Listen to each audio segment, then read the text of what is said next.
Good afternoon, my Real News Midday TV family. Welcome back to the channel for another news update. And in the news this afternoon, call the general election. Golding urges Prime Minister Holness. Opposition leader Mark Golding has repeated his call for Jamaica Labour Party leader and the Prime Minister Andrew Holness to call the general parliamentary election. Speaking at a party forum in St. James on Wednesday evening, Mr. Golding expressed the confidence that the People's National Party will form the next government whenever the election is called. Noting that the government can run but can't hide, the PNP president said it was time for the governing party to face the people. All walk one, them can run but them can't hide.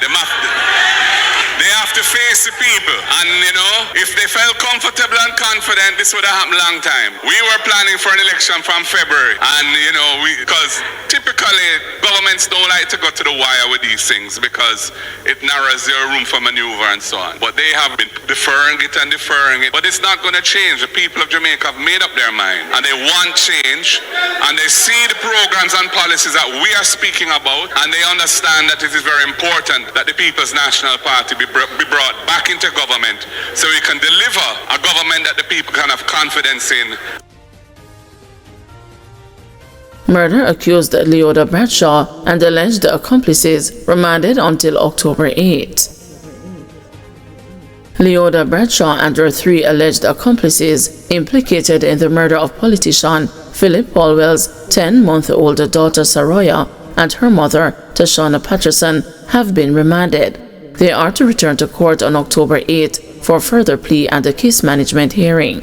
When the matter was called up in the Home Circuit Court on Thursday morning, the prosecution disclosed that it has not yet been in a position to fix a trial date. The prosecution explained further that it has not yet completed the uploading of documents, including the settled witness list. The matter was subsequently adjourned to facilitate the uploading of the witness list, which is to be done on or before June 9, 2025. The indictment, which contains the charges the prosecution intends to proceed with at the trial, is also to be finalized and uploaded by that date.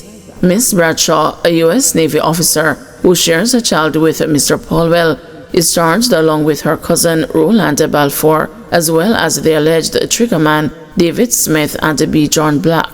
The 4 appeared in the Home Circuit Court via video conferencing and were remanded by Justice Vinette Graham Allen. Ms. Bradshaw is charged with 2 counts each of capital murder, conspiracy to murder, kidnapping, and a conspiracy to kidnapping. Mr. Balfour is facing 2 counts each of accessory before the fact to kidnapping and accessory before the fact to murder. Mr. Black is charged with 2 counts each of murder, kidnapping, conspiracy to murder, and a conspiracy to kidnapping. He is also facing additional firearm charges, including possession of a prohibited weapon, unauthorized possession of ammunition, and dealing in prohibited weapon. Meanwhile, Mr. Smith is charged with 2 counts each of capital murder, conspiracy to murder, kidnapping, and a conspiracy to commit kidnapping. 2 other men, Richard Brown and Rasheen Miller, previously pleaded guilty to crimes related to the incident and were both sentenced. The 10-month-old child and her 27-year-old mother were reportedly abducted from their home in Gilmore Drive in St. Andrew on September 9, 2023. They were allegedly taken to East Kingston, shot and killed, and their bodies burned. Ms. Bradshaw, the alleged mastermind, is being represented by attorneys Deborah Martin Casey and Kelly Hamilton. Attorneys Tamika Harris and Sasha K. Shaw are defending Mr. Black, while attorneys Franklin Grayon and Shamar Hanson are representing Mr. Smith. Mr. Balfour is represented by attorneys Michael Howell and Vanessa Taylor. Westmoreland Barber charged with murder. A barber of Castle Mountain, Westmoreland, was charged on Wednesday with the alleged shooting death of a man in his community on May 29. 36-year-old Shavoy Daly, otherwise called Sabaski or Ricardo, is charged with murder, possession of prohibited weapon, and using a firearm to commit a felony. Reports from the Savannah Lamar Criminal Investigation Branch are that on the date mentioned above, a relative of 42-year-old Paul Martin went to make checks at his house. On her arrival, she knocked and entered the house and discovered Martin's lifeless body in his bed. The lawmen were immediately alerted to the scene. On their arrival, Martin was found on his back in bed with a gunshot wound to the head. His body was removed to the morgue. An investigation led to Daly's arrest. He was officially charged on June 4 based on a witness statement. His court date is being finalized. Mechanic held in targeted raid. Sleuths attached to the Trelawney Police Division have laid gun and ammunition charges on a Trelawney mechanic after executing a search warrant during a targeted raid at his home on June 3. He has been identified as the 33-year-old Devon McIntyre of Friendship, Wakefield. Reports from the Falmouth Police are that on the above-mentioned date at 5:30 a.m., the police, armed with a search warrant, knocked and attempted to enter McIntyre's dwelling. He reportedly ran from the front room to the back and threw a brown grocery bag in the backyard. He was subsequently apprehended and the bag retrieved. The bag was searched and the Taurus 9mm pistol, loaded with a magazine containing 3 9mm rounds, was found inside. McIntyre was charged with possession of a prohibited weapon and unauthorized possession of ammunition after a caution statement and an interview. Man facing shooting charges in 2 parishes. Additional charges have been laid against the 26-year-old Travis Grizzle, otherwise known as a Baguio, of Mount Pelier District, Sandy Bay, Hanover, and Campbell Lane in Kingston, in relation to a second shooting incident in Hanover on July 31, 2024. He has been charged with possession of a prohibited weapon and unauthorized possession of ammunition after he shot a man in Rigon Hill District, Sandy Bay. Reports from the Lucy Police are that at 12:30 a.m., Grizzle, 31-year-old Howard Campbell, and the 29-year-old Horace Rigon, also of Mount Pelier District, entered a man's house and opened gunfire at him. The man ran and managed to escape injury, after which he made a report to the police. Grizzle's co-accused were apprehended and charged with shooting with intent and using a prohibited weapon to commit a felony, and charged on August 15. After being on the run for several months, Grizzle turned himself into the police in the company of his attorney on June 2. He was charged 2 days later after he was pointed out in an identification parade. He is also facing charges of shooting with intent, possession of prohibited weapon, and using a firearm to commit a felony after being charged on June 2 in relation to another incident on Barnes Lane in Hanover in September 2024. His court date is being arranged.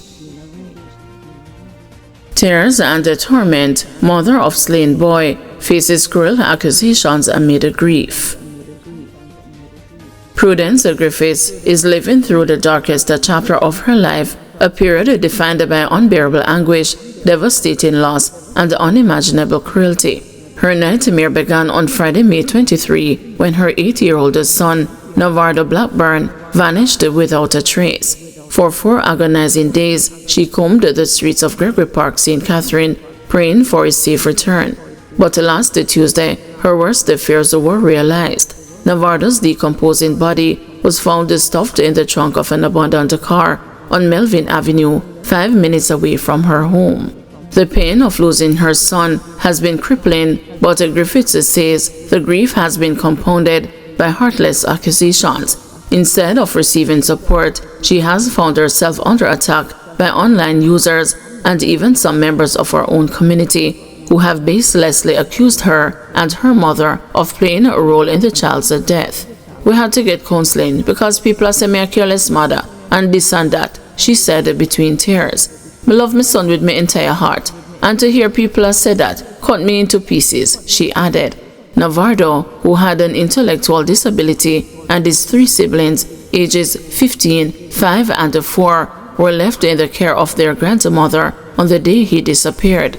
She said she briefly left the children to collect food nearby, but when she returned to the house, the 3 children were not there.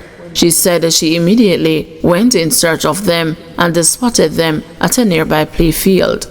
As she approached them, Navarda dashed onto Melvin Avenue. That was the last time he was seen alive. Griffiths said she passed the car in which her son's body was found several times as she scoured the community looking for him. Me know my son now pull no car door going there, so me never look inside. It's just strange that when I pass the car Tuesday and I wonder how it smell like that, people gonna say they were smelling something from Sunday. But they didn't call anyone and everyone knew my child was missing, she said. Griffiths described the hours after Navardo's disappearance as horrifying. The hour searching for my son was terrible, and it's even worse now that him dead. From the Friday night as me I come from work, me just change off my uniform and me come out with my mother and we just a search. We search and no sign of my son. A crowd came out to view his body, but not to help look for him, she said.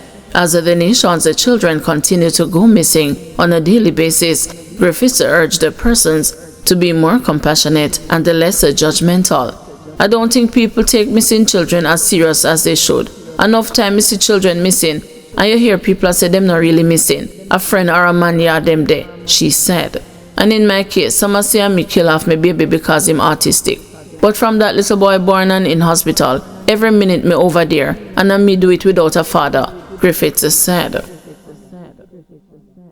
Guys, thank you for watching. See you this evening at 6 p.m. for another news update.